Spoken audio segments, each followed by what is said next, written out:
जो इस्तीफा दिया है, उनका आरोप है कि आपके ही पार्टी के कुछ कार्यकर्ताओं से हाथ उठे। देखिए, ये जो सवाल आप पूछ रहे हैं, इस पे पार्टी के अंदर बातचीत हो जाएगी और उसका समाधान भी निकल जाएगा। इससे भी ज़्यादा महत्वपूर्ण ये है कि पूरा किसान आंदोलन कर रहा है और पूरा देश का किसान भारतीय जनता पार्टी से जानना चाहता है कि जिन्होंने ये सपना दिखाया था कि आय दोगुनी हो जाएगी, और अभी जब भारत रत्न दिया स्वामीनाथन जी को और देश के हमारे किसानों के नेता चौधरी चरण सिंह जी को, उससे किसानों की उम्मीद और बढ़ गई कि सरकार उनकी सुनवाई करेगी, एमएसपी देगी, एमएसपी के लिए कोई कानून बनाएगी। लेकिन जिस तरह सरकार का व्यवहार है, कीलें लगा देना, अगर वो निकल रहे हैं तो रोकने के लिए तमाम चीज़ों का इंतज़ाम कर देना, प्रशासन पूरी तरीके से पुलिस लगा करके आंसू गैस गोले चला करके उन्हें रोकना चाहती है। आखिरकार आप भारत रत्न एक तरफ दे रहे हैं और दूसरी तरफ किसानों को आप रोकना चाहते हैं, उनकी मांग नहीं मानना चाहते। आखिरकार भारतीय जनता पार्टी चाहती क्या है? जो लोग सपना दिखा रहे हैं कि 5 लाख ट्रिलियन डॉलर की इकोनॉमी बन जाएगी, सच्चाई ये है कि किसानों की आय दोगुनी अगर हो जाए तो आपकी 5 ट्रिलियन डॉलर नहीं, हो सकता है 10 ट्रिलियन डॉलर इकोनॉमी भी बन जाए।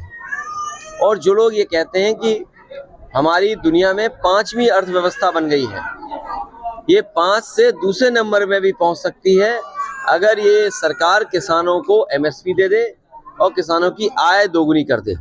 अध्यक्ष जी, कल पल्लवी पटेल ने कहा कि पीडीए ने 3 लोगों का राज्यसभा टिकट घोषित किया, जिसमें जया अमिताभ बच्चन, आलोक रंजन और रामजीलाल सुमन जी। देखिए, क्या पीडीए का मतलब अल्पसंख्यक महिला नहीं हो सकती थी? क्या पीडीए का मतलब पिछड़ा महिला नहीं हो सकती थी? भारतीय जनता पार्टी से और भारतीय जनता पार्टी के लोग पीडीए से घबराए हुए हैं।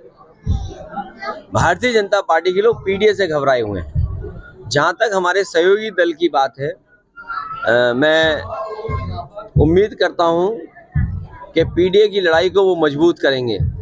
और जहां तक पार्टी के निर्णय का सवाल है, आने वाले समय में तमाम सीटें आ रही हैं।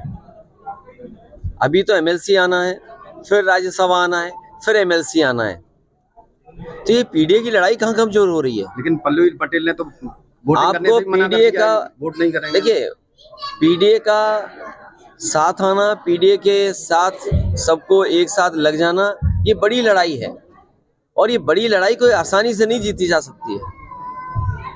बड़ी लड़ाई में बहुत लोगों का साथ चाहिए होगा। पल्लवी पटेल कह रही हैं कि स्वामी प्रसाद मौर्य लगातार मेरे संपर्क में है। अरे कौन मायने निकाला जाए? अरे मैं देखो, तुम क्यों ऐसी बात कर रहे हो? अगला भारत रत्न किसी चैनल को भी मिलेगा। जी, मैनपुरी में लगातार अभी कुछ दिनों से सांड के हमलों में 5 किसानों की मौत हुई। मैं अपने पत्रकार साथियों से कहूंगा, अगर अब वो बजट पढ़ेंगे तो इन सरकार ने मुख्यमंत्री योजना चलाई है जिसमें रखवाली करना चाहते हैं किसानों के खेतों की। मुख्यमंत्री खेत सुरक्षा योजना, अगर कोई इसको अनकोड करे, मुख्यमंत्री खेत सुरक्षा यही है कि सांडों से सुरक्षा करना, तो 50 करोड़ में सांड से कैसे सुरक्षा हो जाएगी? और फिर पूरे उत्तर प्रदेश में कोई दिन नहीं जाता है जिस दिन इन जानवरों की वजह से किसी की जान न जा रही हो। ये सवाल कई बार विधानसभा में उठा है, लेकिन सरकार इस समस्या का समाधान नहीं ढूंढ रही है। और तब नहीं ढूंढ रही जब देश के प्रधानमंत्री जी ने कहा था कि 15 दिन के अंदर छुट्टा जानवरों की समस्या का समाधान हो जाएगा। आप लोकसभा चुनाव कहाँ से लड़ने वाले हैं? आप कहाँ से लड़ने वाले हैं? बहुत जल्दी और सूची भी आ जाएगी आपके सामने। आजमगढ़ की चर्चा बड़ा जोरों पर। रायबरेली से सोनिया गांधी ने लड़ने से मना कर दिया है। तो ये पार्टी की उनकी अपना फैसला है, हमारी पार्टी का अपना फैसला होगा। कांग्रेस का एक मजबूत गढ़ माना जाता है रायबरेली और अमेठी, लेकिन अब नहीं, मजबूत गढ़ तो नहीं है।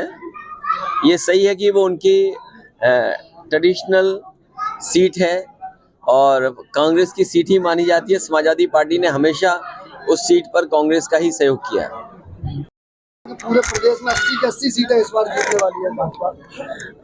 मैं आपसे कह रहा हूं कि भारतीय जनता पार्टी अपने सभी सांसदों की सीटें बदलना चाहती है, केवल एक के सिवा। 80 की सीटों पर कईयों की टिकट कटने जा रही है और एक जो सीट है वो अपना क्षेत्र बदलना चाहते हैं। तो सोचिए, जिन्हें अपने सांसदों की टिकट काटनी हो और टिकट काटने जा रहे हो तो वो क्या जीतेंगे?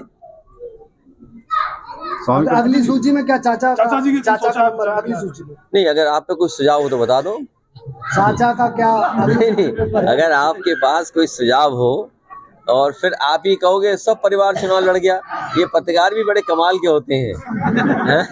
अगर इनसे कहो, अभी पूछ रहे हैं कि टिकट क्यों नहीं दे रहे हो अपने लोगों को, परिवार के लोगों को, और हम टिकट दे रहे तो कहेंगे लो परिवारवादी पार्टी हो गई। नहीं, 3 लोगों को तो दिया भी चाचा ही। नहीं तो अभी 2-4 और दे देंगे।